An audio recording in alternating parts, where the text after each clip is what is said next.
Good evening, everyone. Or morning or afternoon. It's Liam Talks Motorsport, and today I'm going to be going through my top 10 F1 drivers of the 1950s. Now, if you watch Josh Ravel's channel, link will be in the description. He made a video on this about a year ago, and I decided to follow the trend. But instead of doing only the 50s and 60s, I'll do the whole bloody bundle. Now, this list might be a very unpopular one, but no matter how unpopular it is, I'm going to share my opinions, because that is the point in being a pundit, a journalist, and a broadcaster. So anyway, let's get straight into my top 10 drivers of the 1950s. Number 10 on my list is going to be Eugenio Castelotti. Now, this may seem like an unpopular one, considering Castelotti never took a win in his career, and is the only driver on my list to not have won a race. But he only had 2 seasons in Formula 1, and in those short 2 seasons, he put on some incredible performances, including taking a pole in only his second race in Formula 1. He finished 3rd in the championship in his rookie year, which is one of the best rookie performances of all time in Formula 1, coming only behind the likes of Hamilton and Jacques Villeneuve, when they both finished runner-up in their maiden seasons. But unfortunately, his life was cut tragically short, and he never got to fulfill the potential that he had, and he would have won a world championship. He probably would have won the world championship in 1958. So that's why I put him at number 10 on my list. Number 9, Jose Farina Gonzalez.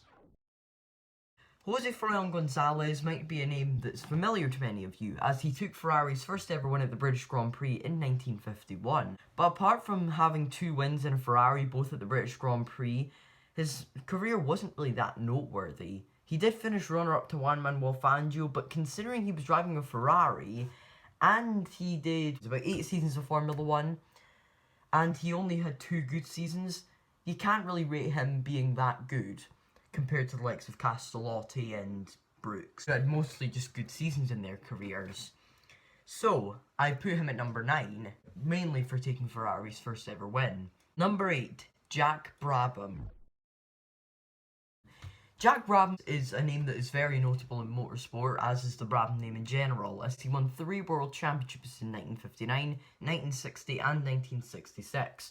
But due to the fact that he only had 1 good year in the 1950s, that being his title-winning year of 1959, I decided to put him lowest of the world championship winners, and behind 3 non-champions. Yes, that's right. 3, and I think you might have heard of at least one of them, as one of them is very well known throughout motorsport for his name.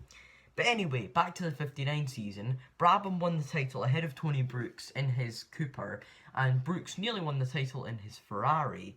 But Brooks retired early in his career because his wife wanted him to retire, and he wanted to just retire and survive, because a lot of the guys on this list died in accidents. I've got the whole list here. You've got Ascari, Farina, Hawthorne and Collins. They all had accidents. 2 of them were road accidents, 2 of them were racing accidents, and Castellotti's as well. Anyway, on to Brooks. He's number 7 on my list.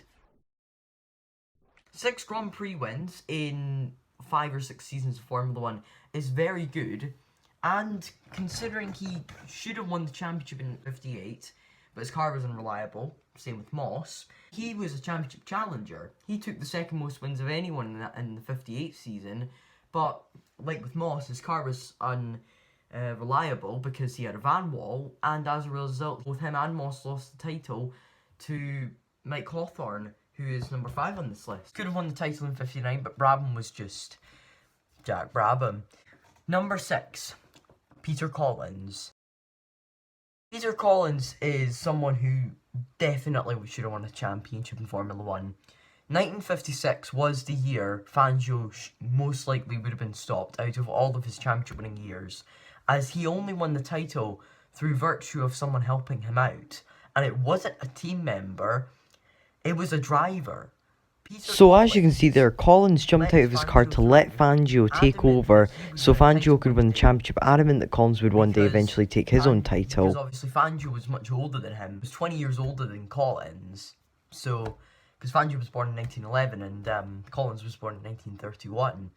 And Collins never got that chance again to fight for a title, because 57, Fangio and Moss were too quick, and the Ferraris were slow, and 58, his life was cut short in an accident, but he did win the British Grand Prix that year, becoming one of the first British winners at his home Grand Prix, after Stirling Moss and Tony Brooks did it in 1955 and 1957, as Brooks and Moss shared a drive. Number 5, Mike Hawthorn. Britain's first ever world champion was Mike Hawthorn, and even though he won the title through virtue of Stirling Moss giving him it on a gold platter, it was a deserved title.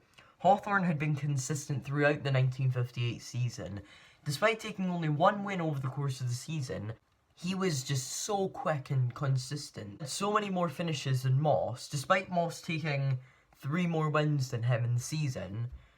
Basically, Moss took more wins. No, even Brooks. Tony Brooks took more wins in that season than all the other drivers combined, barring his teammate Stirling Moss. But due to how consistent Mike Hawthorn was, he managed to win the title by being consistent.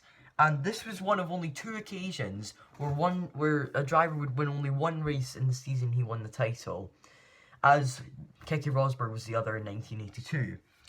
But Hawthorn was just a brilliant driver. He drove brilliantly. He was very quick, quicker than Collins, which is why I put him above him in this list. And despite taking only 3 wins in his career, which is tied least most amount of wins for a champion, he won a title. As did, just like Phil Hill, he took a title, but only took 3 wins in his career. But he retired because of his friend Peter Collins' accident. Number 4, Giuseppe Farina. Farina won the opening season of the Formula 1 World Championship, and after he won the World Championship, although to be fair he only won it because Fangio's DNF in Monza, he was still very consistent. He finished top 4 in the championship in every other season that he competed in, barring 1956 because he competed in only Indianapolis. And he had a fantastic career, where he took more than Grand Prix victories. He took 5, with 3 of them being in his first season in 1950, including the first ever World Championship race in Britain, and the race where he won the title in Monza of that year. Monza's in Italy, if you didn't know already. Number 3, Stirling Moss. Some people say he is the greatest driver to never win a World Championship. By the way, my video's linked in the description to that. But in my opinion, Stirling Moss is the 3rd best driver of the 1950s. And you may ask why. He was so quick, so consistent, and such a clean and tidy driver that he was just amazing. He put sportsmanship first, and he said himself he focused on winning races, not the championship. He won 16 races in his career, with more than 9 of them coming in the 1950s. But he wasn't as good as Fangio, which meant he couldn't beat him. Every year, so close to the title, so close to the title. Every year from 1955 to 1961, he was top 3 in the championship. That is every single season, barring 1951, which was his rookie year, that he competed in. 16 wins is all I'm going to say. That is more than David Coulthard. That is more than Ascari, who's 2nd on this list. That is more than Jenson Button. He had the most wins of any British driver until Jim Clark came around. Number 2, Alberto Ascari. Alberto Ascari is the name of Italian motorsports. He has a corner named after him at Monza, there was a car company named in his honour, and he won 2 world championships for an Italian team in the 1950s, and was probably the most dominant Formula 1 driver of all time. Because I have my own list where I count the most dominant F1 drivers and there's most dominant seasons of all time from a driver.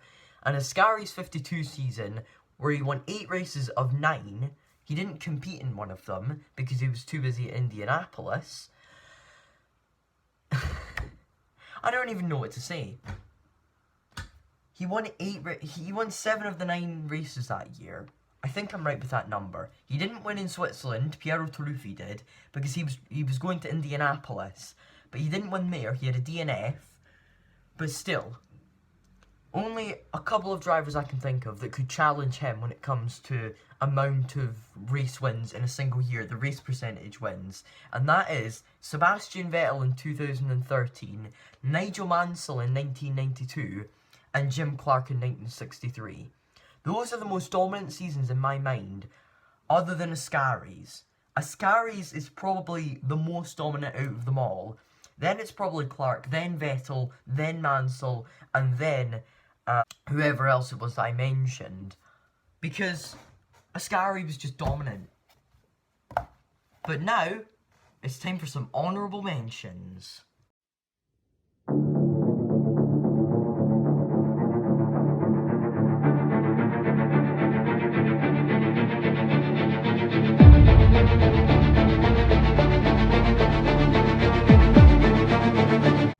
Number 1, Juan Manuel Fangio. Juan Manuel Fangio is a legend of motorsport. Some of the races that he did, some of the performances he put on, have not been matched by anyone. The 1957 German Grand Prix was one of the many instances where Fangio proved that he was one of the greatest of all time, when he came from 45 seconds down to win at the Nürburgring, the Nordschleife, with only 15 laps. It was in the Grand Prix.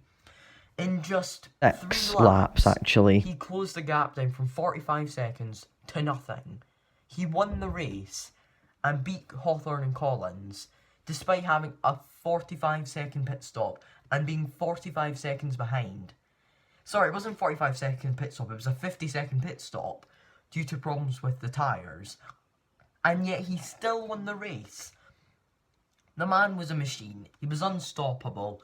What else can I say? Another good performance was the 1950 Monaco Grand Prix, which was the second ever World Championship race and the first one for Ferrari, where he noticed that the crowd had their backs against him. Basically, he was on pole for Monaco and led into turn 1, but obviously Monaco is run on a harbour, so at the harbour, there was water spilling onto the track due to the amount of wind there was.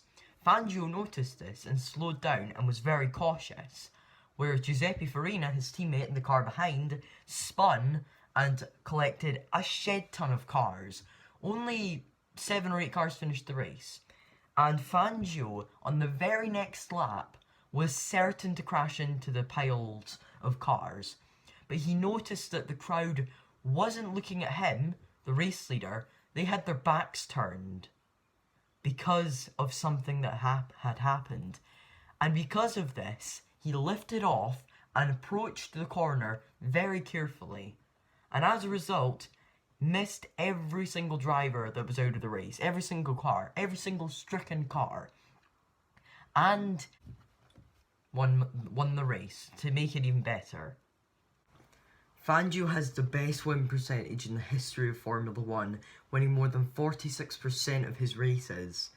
He also won 5 championships, something that was unrivaled for more than 40 years, until Michael Schumacher and Lewis Hamilton both beat it. Need I say any more? His final win was the 1957 German Grand Prix, and he was 46 years old when he won that race. 46! He is the best driver of the 1950s, and one of the best Formula 1 drivers of all time. So guys, if you did enjoy this video, please consider liking and subscribing. I hope you enjoyed the educational part of it. So yeah, I'll see you all for the next video. Peace out.